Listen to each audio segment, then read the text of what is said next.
El sistema nervioso y las neuronas.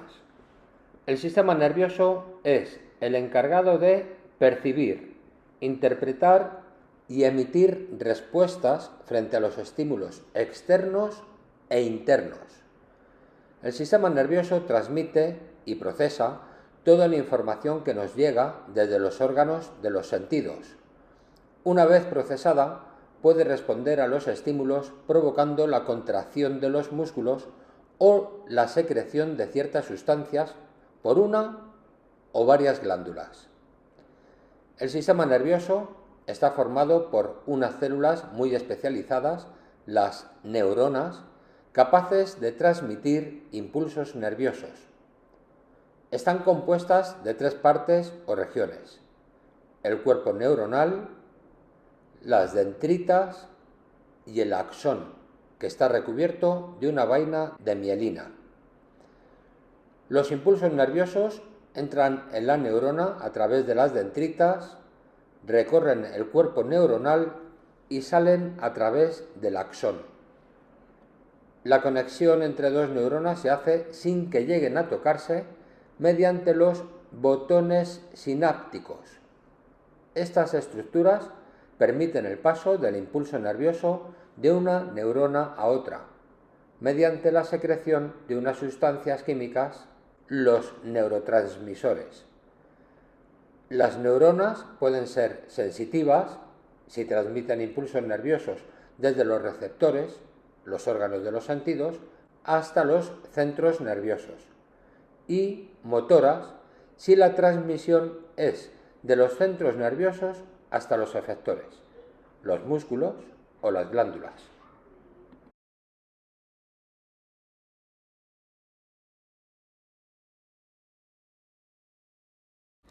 Organización del sistema nervioso. Se puede organizar según su estructura y según su función.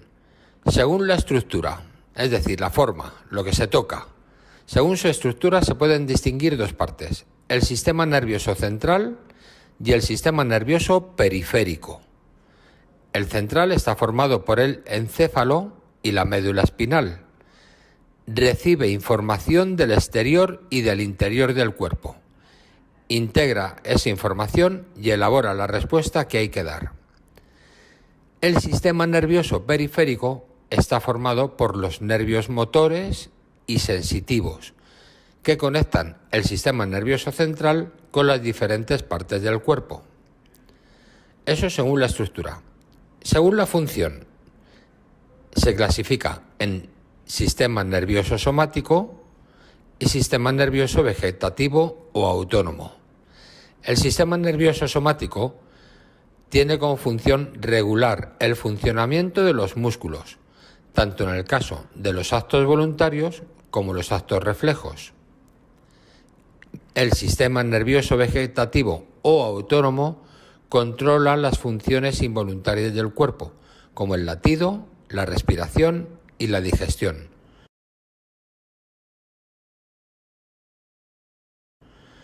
Vamos a ver el sistema nervioso central. Está formado por el encéfalo y la médula espinal.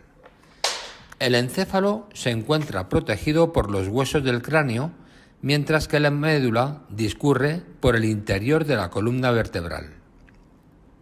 En el encéfalo se diferencian cerebro, cerebelo y bulbo raquídeo. El cerebro es la parte más voluminosa y en él residen la memoria, la inteligencia y la conciencia. Tiene una superficie con abundantes repliegues y está dividido por una profunda cisura o surco en 2 hemisferios cerebrales. También recibe información de los órganos de los sentidos y elabora respuestas. El cerebelo se encuentra bajo el cerebro y mantiene el toro muscular, el equilibrio, las actividades que requieren una coordinación de movimientos involuntarios, como andar, correr, bailar, pedalear. Y por último, el bulbo raquídeo. Se encuentra debajo del cerebelo y conecta el cerebro con la médula espinal. Desde él se controlan las funciones automáticas, como el ritmo de la respiración y el ritmo del corazón. La médula espinal es la otra parte del sistema nervioso central. Es un cilindro nervioso que se origina en la base del encéfalo y recorre el interior de la columna vertebral. De ella salen los nervios motores y a ella llegan los nervios sensitivos. Puede generar movimientos sin la intervención del cerebro. Son los llamados movimientos reflejos. El sistema nervioso periférico. El sistema nervioso periférico está formado por los nervios que conectan el encéfalo y la médula espinal con las diferentes partes del cuerpo. Los nervios son haces de largas prolongaciones, es decir, sus axones, de las células nerviosas o neuronas, que transmiten las señales mediante los llamados impulsos nerviosos. Por el tipo de información que transmiten, se pueden distinguir dos tipos de nervios. Nervios sensitivos, que conducen la información desde los receptores sensoriales hasta el sistema nervioso central. Y los nervios motores, que llevan la información desde el sistema nervioso central hacia los músculos y las glándulas. El sistema nervioso somático. El sistema nervioso somático regula las respuestas en las que los efectores son los músculos. Diferencia dos tipos de procesos, los actos voluntarios y los actos reflejos. El acto voluntario requiere una decisión de nuestra voluntad y la aparición de una respuesta que se elabora en el cerebro. Son actos conscientes, puesto que la persona nota la llegada del estímulo y la ejecución de la respuesta. En un acto voluntario intervienen distintos tipos de neuronas. 1. La neurona sensitiva, que recoge la información de un receptor y lo transforma en impulso nervioso, enviándolo hacia la médula espinal. 2. Una serie de neuronas de la médula espinal que hacen llegar el impulso nervioso hasta el cerebro. 3. Un grupo de neuronas de asociación del cerebro que interpretan el impulso nervioso y generan la correspondiente respuesta. 4. Una serie de neuronas de la médula espinal que transmiten el impulso nervioso hasta la neurona motora. Y 5. Una neurona motora que transmite el impulso nervioso hasta el efector, generalmente un músculo que lleva a cabo la respuesta. El acto reflejo. Es una respuesta involuntaria y muy rápida que se elabora en la médula espinal, es decir, en ella no interviene el cerebro. El acto reflejo se produce frente a situaciones de peligro o que pueden generar un daño y que requieren una respuesta inmediata. En su coordinación solo intervienen 1. Una neurona sensitiva que transmite la información recibida por un receptor hasta la médula espinal. 2. Una neurona de asociación de la médula espinal que genera la correspondiente respuesta. Y 3. Una neurona motora que lleva el impulso nervioso hasta el efector, generalmente un músculo que realiza esa respuesta. El sistema nervioso autónomo. El sistema nervioso autónomo o vegetativo se llama así porque actúa fuera del control de la voluntad. Regula, por ejemplo, los latidos del corazón, la frecuencia respiratoria o la presión arterial. El sistema nervioso autónomo lo forman el sistema simpático y el sistema parasimpático. El sistema nervioso autónomo simpático actúa en momentos en los que el organismo se haya sometido a una tensión, estrés o peligro. Provoca una serie de cambios que comportan un aumento del gasto de energía y que preparan al organismo para enfrentarse a situaciones adversas, como por ejemplo dilatar la pupila, acelerar el ritmo cardíaco, contraer los vasos sanguíneos de la piel, así la persona palidece. El sistema nervioso autónomo parasimpático actúa cuando el organismo se relaja, produce cambios que aportan una disminución del gasto de energía y que favorecen que el organismo vuelva a la normalidad. En general, su actuación es opuesta a la del sistema simpático. Son ejemplos de su actividad la disminución del ritmo cardíaco, la dilatación de los vasos sanguíneos de la piel, por lo que así la persona recupera el color, etc. Acciones de los nervios del sistema simpático. Los ojos, dilata la pupila. Glándulas salivales, inhibe la producción de saliva.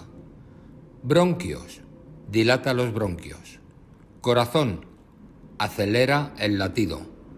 Estómago, inhibe el peristaltismo. Hígado, estimula la liberación de glucosa.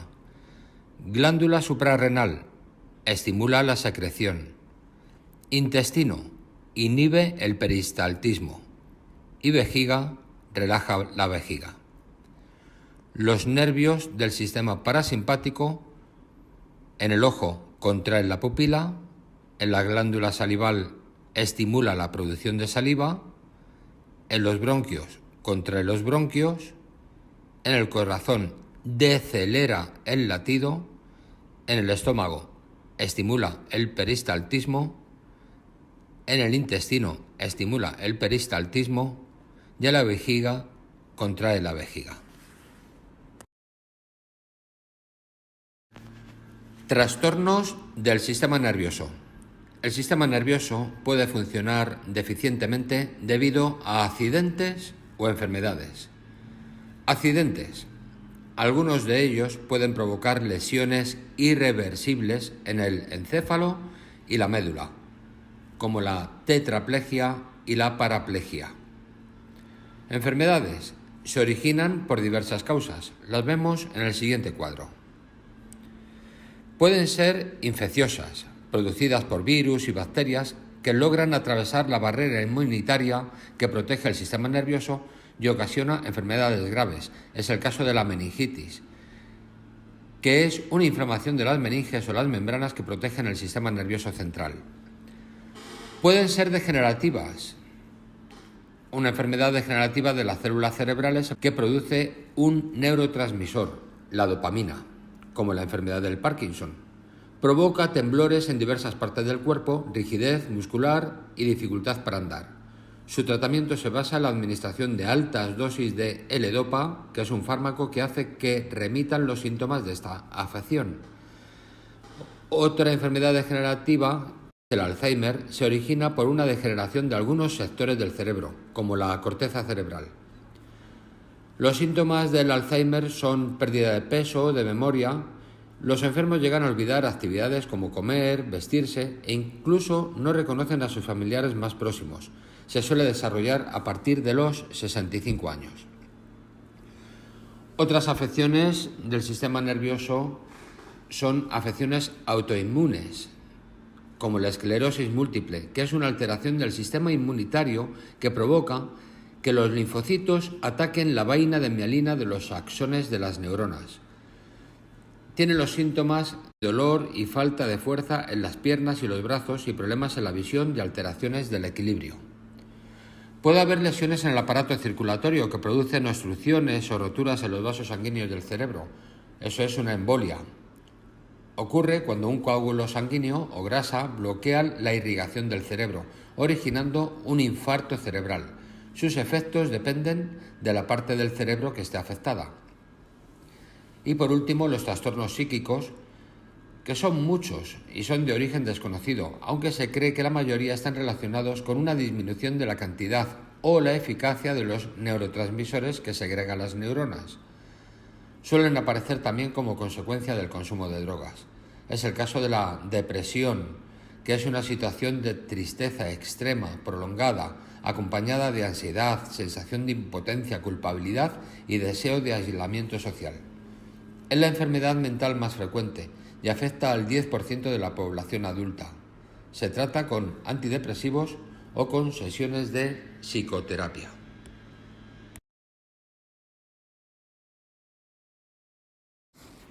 Funciones de relación. Se llama relación al conjunto de procesos por los cuales todo ser vivo obtiene información y toma las decisiones para responder adecuadamente. Para detectar los cambios del ambiente, tanto interno como externo, y coordinar una respuesta, el cuerpo humano dispone de receptores sensoriales que captan los estímulos procedentes del exterior, sistema nervioso y sistema endocrino que procesan la información y elaboran las respuestas adecuadas, y los órganos efectores, músculos y glándulas, que ejecutan las respuestas.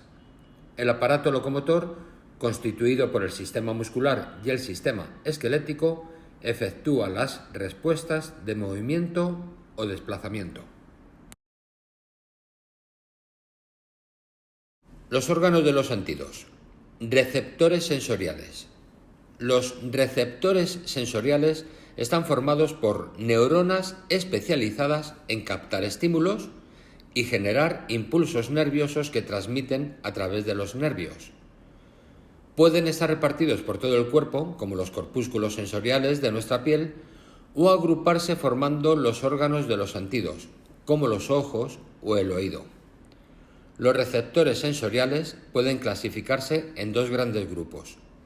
Internos, que detectan variaciones en las condiciones internas de nuestro cuerpo, y externos, que detectan cambios en el ambiente externo del individuo, como la luz o la temperatura. Según el estímulo ante el que reaccionan, los receptores pueden ser fotorreceptores, que perciben estímulos del tipo luminoso. Están situados en la retina de los ojos. Termorreceptores, que perciben estímulos térmicos, es decir, sensaciones de calor y de frío. Se encuentran en la piel. Quimiorreceptores, perciben estímulos de tipo químico. Los que captan sustancias del aire se encuentran en la pituitaria de la nariz y los que captan sustancias disueltas están en las papilas gustativas de la lengua. Y los mecanorreceptores, que captan estímulos mecánicos como la presión y las vibraciones. Existen receptores de presión distribuidos por la piel de todo el cuerpo y receptores de vibraciones en el oído interno. El olfato. El olfato es el sentido que nos permite detectar las sustancias químicas que transporta el aire. El órgano del sentido del olfato se localiza en la pituitaria amarilla, situada en la parte posterior de las fosas nasales. La pituitaria contiene cerca de 20 millones de células olfativas que actúan como neuronas de tipo quimiorreceptor. Estas neuronas poseen axones que atraviesan un hueso del cráneo, el etmoides, y llegan al bulbo olfativo, que está situado debajo del cerebro. El olfato actúa cuando las sustancias del aire se disuelven en la mucosa olfatoria y estimulan las dendritas de las células olfativas, que transmiten los impulsos nerviosos hacia las áreas del cerebro que identifican los olores. El cuidado del sentido del olfato. 2 puntos. 1. Es conveniente evitar oler sustancias irritantes, ya que afectan la sensibilidad de la mucosa olfativa. Por lo tanto, no se deben oler nunca sustancias químicas desconocidas. Y 2. No deben hurgarse las fosas nasales con los dedos u objetos punzantes, para prevenir lesiones graves. Es aconsejable utilizar un pañuelo para limpiarse la nariz. El gusto. El gusto es el sentido que detecta las sustancias líquidas o disueltas en la saliva. Los receptores del gusto se encuentran en la lengua, un órgano musculoso que tiene en su superficie unas protuberancias, las papilas gustativas, que contienen en su interior los botones gustativos, constituidos por células quimiorreceptoras. Estas neuronas reconocen las sustancias disueltas en la saliva y que generalmente proceden de los alimentos y envían impulsos nerviosos al cerebro, donde se identifican con un sabor determinado. Existen 4 sabores básicos: dulce, salado, ácido y amargo. Cada uno de ellos es percibido con una intensidad distinta en diferentes zonas de la lengua. El resto de los sabores son combinaciones de estos sabores básicos. Existe un quinto sabor, el umami, descubierto por un químico japonés que se asimila al sabor de las proteínas, especialmente las de origen animal o carne. El sentido del tacto se origina al estimularse los receptores sensitivos de la piel. Los estímulos son transformados en impulsos nerviosos que se transmiten por los nervios hasta la corteza cerebral, donde se interpretan de forma de sensaciones de tacto, calor, frío, presión y dolor. Vamos a ver cada una de estas sensaciones. Tacto. Gracias a los corpúsculos de Meissner, permiten detectar la forma y el tamaño de los objetos y discriminar entre lo suave y lo áspero. La presión, por los corpúsculos de Pacini, detectan la consistencia y el peso de los objetos y permiten averiguar si son duros o blandos. El calor, por los corpúsculos de Ruffini, perciben los cambios de temperatura relacionados con el calor. Se estimulan al entrar la piel en contacto con cuerpos o ambientes más calientes que el cuerpo. Frío, por los corpúsculos de Krause. Se estimulan cuando se entra en contacto con un cuerpo o un espacio que está a menor temperatura que nuestro cuerpo.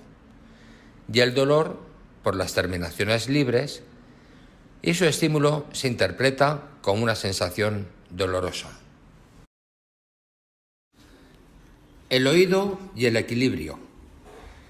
El sentido del oído permite percibir las ondas sonoras. Estas vibraciones son recogidas y conducidas por el oído externo hasta el tímpano, que es una membrana fina y elástica que vibra al recibir el sonido. Esta vibración se transmite mediante la cadena de huesecillos hasta la membrana de la ventana oval del oído interno. Este está inmerso en un líquido denominado perilinfa.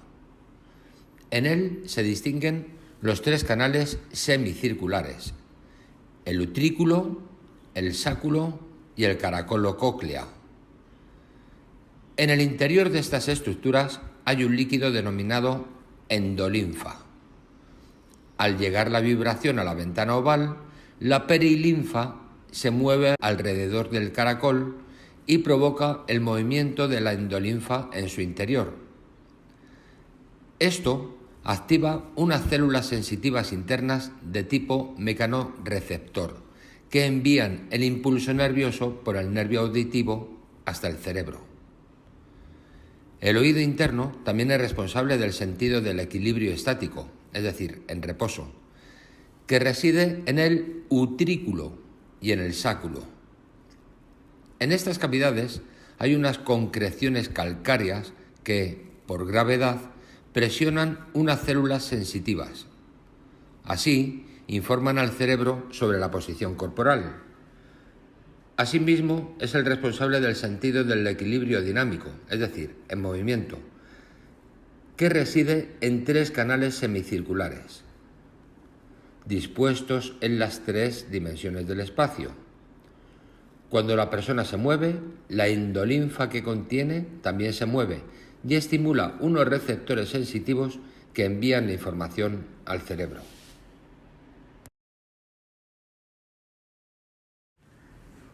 La vista. El sentido de la vista es el que nos permite captar las formas, los colores, las luces y los tamaños de todo lo que nos rodea. El órgano encargado de la visión es el ojo, que consta de las siguientes partes. 1. Esclerótica. Es la membrana externa, de color blanco, y su parte anterior es transparente y recibe el nombre de córnea. 2. Coroides. Capa que se sitúa entre la esclerótica y la retina. Contiene capilares sanguíneos y es la encargada de la nutrición del ojo. En su parte anterior se encuentra el iris, que es un anillo muscular que tiene en su centro un orificio, la pupila, que puede ampliarse o reducirse regulando la intensidad de luz que penetra en el ojo. Detrás de la pupila se encuentra el cristalino, que es transparente y contribuye a enfocar las imágenes en la retina. Retina. Es la capa más interna y en ella se localizan las células fotosensibles, que son de dos tipos: los conos, que aprecian los colores, y los bastones, que son responsables de la visión en condiciones de poca luz, colores grises. En el interior del ojo se encuentran dos líquidos transparentes, el humor acuoso y el humor vítreo. La luz de las imágenes atraviesa la córnea y el humor acuoso y llega al cristalino. Este, gracias a los músculos del iris, se acomoda y enfoca la imagen sobre la retina. La luz estimula los conos y los bastones de la retina, que envían la información al cerebro por el nervio óptico. 3 alteraciones del sentido de la vista. 1. La hipermetropía. Es la incapacidad de enfocar los objetos próximos, porque el globo ocular es excesivamente corto o porque el cristalino está demasiado aplanado y no se puede abombar. En ella, la imagen se proyecta por detrás de la retina. 2. Miopía. Es la incapacidad de enfocar objetos lejanos, porque el globo ocular es excesivamente alargado o porque el cristalino está demasiado abombado y no se puede aplanar para enfocar. En la miopía, la imagen se proyecta por delante de la retina. 3. Presbicia o vista cansada. Es una alteración que dificulta la visión de cerca, debido al endurecimiento del cristalino o a la debilitación de los músculos ciliares. La presbicia aumenta con la edad. También está el astigmatismo, que es una alteración de la visión producida por una curvatura irregular de la córnea del ojo que impide el enfoque de las imágenes y, por ello, se vean con claridad. Por último, las cataratas es una alteración del cristalino que lo hace opaco y no deja pasar la luz. Las drogas. Se considera droga toda sustancia química que, introducida en un organismo, altera una o varias funciones del mismo, creando tolerancia y dependencia. Tolerancia a una droga es la capacidad que tiene la persona de adaptarse a ella, necesitando cada vez dosis mayores para que produzca el mismo efecto. La dependencia puede ser psicológica, cuando se necesita droga para sentirse bien, o puede ser física, cuando el cuerpo necesita la droga para funcionar con normalidad. El síndrome de abstinencia son los trastornos físicos y psíquicos que provocan en el organismo la interrupción de la toma de esa droga. No solo es peligroso el uso de drogas, sino que, en ocasiones, la forma de administrarlas también lo es. Por ejemplo, la cocaína se absorbe por la nariz y produce hemorragias y destrucción del tabique nasal, mientras que las que se inyectan, como la heroína, puede provocar el contagio de enfermedades como el SIDA y la hepatitis, si se comparten jeringuillas. Las drogas se suelen clasificar en 3 grandes grupos: estimulantes, depresoras y psicotrópicas. Estimulantes del sistema nervioso. Aclaran la actividad mental y producen estados de excitación, como las anfetaminas, cocaína, crack, tabaco, café, té. Depresores del sistema nervioso, que producen sensaciones de tranquilidad y sosiego, como la morfina, la codeína, heroína, metadona, derivados del cannabis y barbitúricos. Y también los hay psicótropos o psicotrópicos, que alteran las percepciones de los sentidos, como el LSD, el éxtasis y MDA. El tabaco y el alcohol son dos drogas llamadas legales y que están aceptadas socialmente, aunque provoquen problemas sociales y de salud. Su consumo puede llevar a experimentar con drogas no legales y ser en realidad la puerta de entrada a estas.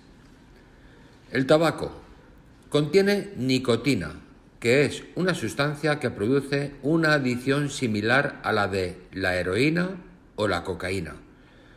Esta es la razón por la que es tan fácil caer en esta drogodependencia, aunque se fume de vez en cuando y por lo que es tan complicado para una persona dejar de fumar.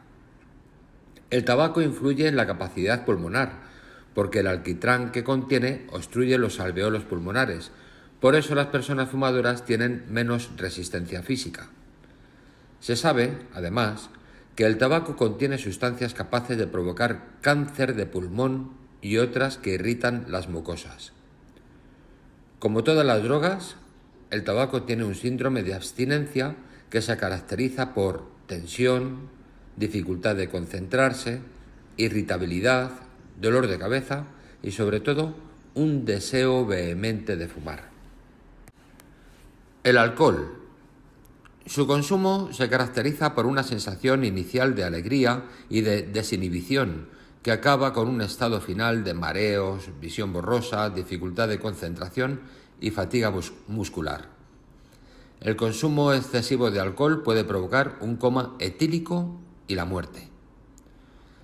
La persona que abusa del alcohol padece frecuentes vómitos y diarrea, sed, fuertes dolores de cabeza y deshidratación.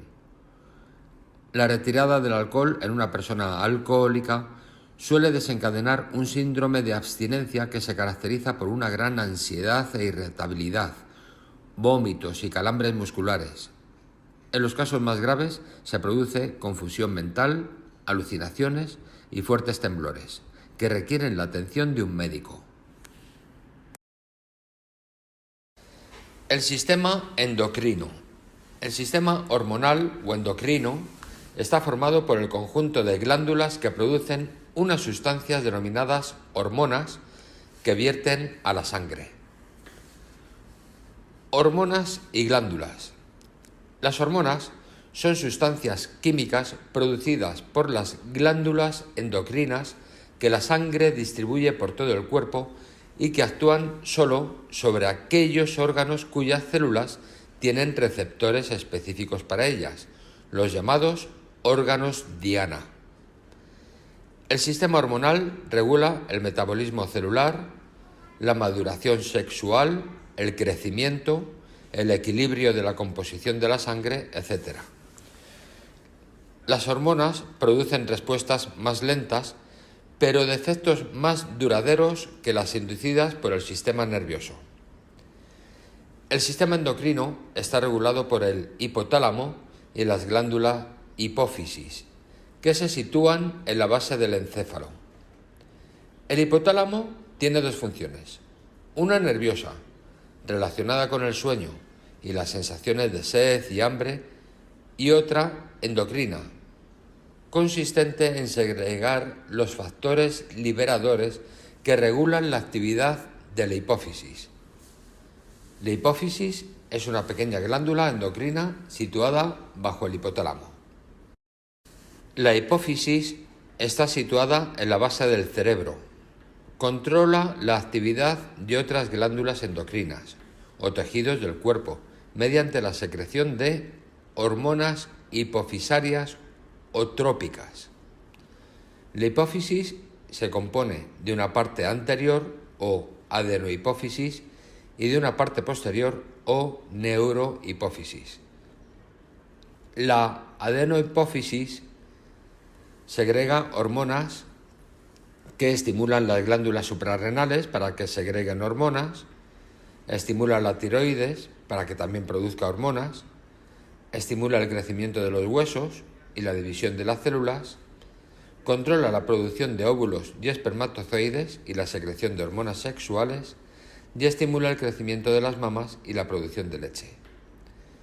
Eso la adenohipófisis, mientras que la neurohipófisis reduce la producción de orina, reteniendo agua en los riñones y aumentando la presión sanguínea, y también estimula la contracción de la musculatura del útero durante el parto y la secreción de leche tras el parto. El control de la producción hormonal.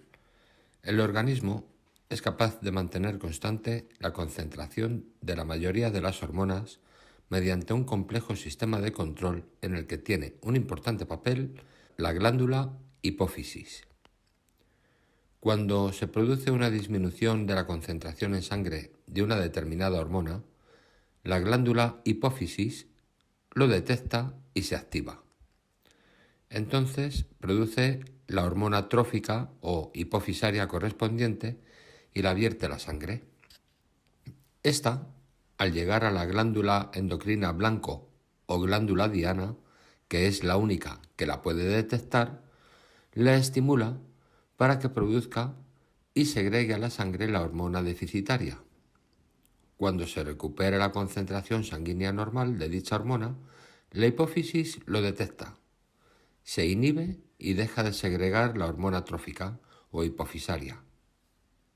Este sistema de autorregulación recibe el nombre de retroalimentación o feedback.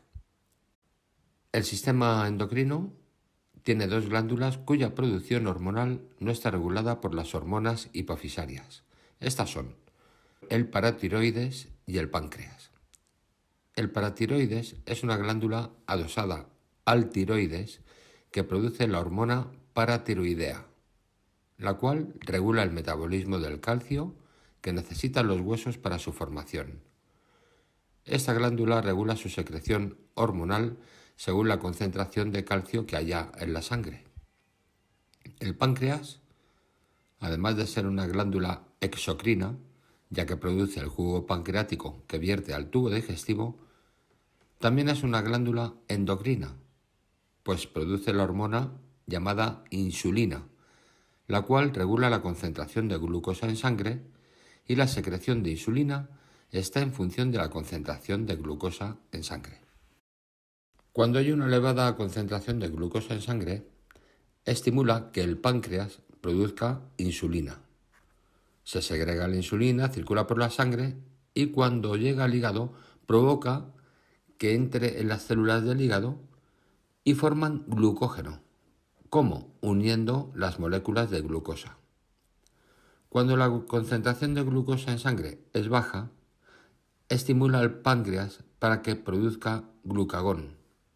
El glucagón circula por el torrente sanguíneo y cuando llega al hígado, degrada el glucógeno del hígado, liberando la glucosa a la sangre.